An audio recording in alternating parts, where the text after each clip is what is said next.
Breaking news, আগামী শুক্রবারে ব্রাজিলের বিশ্বকাপ বাছাই পর্বের ম্যাচের জন্য স্কোয়াড ঘোষণা করবেন ব্রাজিলের কোচ ডোরিভাল জুনিয়র। ব্রাজিল স্কোয়াডে কারা কারা জায়গা পাবেন, নেইমার এবং অ্যান্টোনিকে কি ডাকা হবে এই স্কোয়াডে, বিস্তারিত জানুন এই ভিডিওতে। উরুগুয়ের বিপক্ষে হারের মাধ্যমে এবারের কোপা আমেরিকা যাত্রা শেষ করেছে ব্রাজিল। 2024 কোপা আমেরিকা যাত্রা শেষ করার পর আবারও বড় এক চ্যালেঞ্জ ব্রাজিলের সামনে। 2026 বিশ্বকাপ বাছাই পর্বের ম্যাচ খেলতে প্রস্তুত হচ্ছে ব্রাজিল। দক্ষিণ আমেরিকার মানে কনমেবল থেকে প্রত্যেকটা দল 6টা করে ম্যাচ খেলেছে। ব্রাজিল 2026 বিশ্বকাপ বাছাই পর্বের মোট 6টি ম্যাচ খেলে অর্জন করেছে 7 পয়েন্ট। নিয়ম অনুযায়ী ব্রাজিল এখনও 2026 বিশ্বকাপ বাছাই পর্বের 12 ম্যাচ খেলবে। আগামী মাস মানে সেপ্টেম্বরে ফিফা উইন্ডোতে থাকা দুটি প্রীতি ম্যাচ খেলবে ব্রাজিল আগামী মাসে যে দুটি ম্যাচ খেলবে সেই ম্যাচ ব্রাজিলের প্রতিপক্ষ ইকুয়েডর এবং প্যারাগুয়ে। আগামী মাসের এই দুটি ম্যাচকে সামনে রেখে আগামী শুক্রবার মানে 16 আগস্ট দল ঘোষণা করবেন ব্রাজিলের কোচ ডোরিভাল জুনিয়র। এটা বলেছেন তিনি।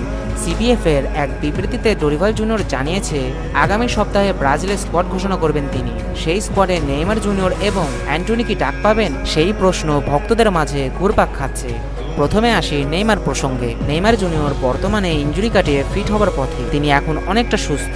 নেইমার জুনিয়র আল হিলালের ট্রেনিং গ্রাউন্ডে বল পায়ে অনুশীলন করছেন এবং খুব তাড়াতাড়ি তিনি আল হিলালের মূল দলে অংশগ্রহণ করবেন। ব্রাজিলের পরবর্তী ম্যাচ অনুষ্ঠিত হতে প্রায় 1 মাস সময় বাকি, আর এই কদিনের মধ্যে নেইমার জুনিয়র যদি ফিরতে পারেন তাহলে অবশ্যই ব্রাজিল দলে ডাক পাবেন।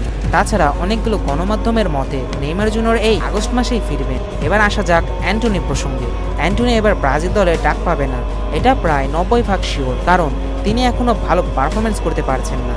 তাই তার ব্রাজিল দলে ডাক পাওয়ার সম্ভাবনা অনেক কম। আর ডোরিভাল জুনিয়র যদি চান তাহলে তাকে স্কোয়াডে রাখতে পারেন, কিন্তু না রাখার সম্ভাবনাই বেশি। তো দর্শক, আপনার মতে কাদের ডোরিভাল জুনিয়র স্কোয়াডে রাখা উচিত বলে মনে হয় তা আমাদের কমেন্ট বক্সে জানিয়ে যাবেন এবং ফুটবল সম্পর্কিত সকল তথ্য পেতে আমাদের চ্যানেলটি সাবস্ক্রাইব করে আমাদের সঙ্গে থাকবেন। ধন্যবাদ।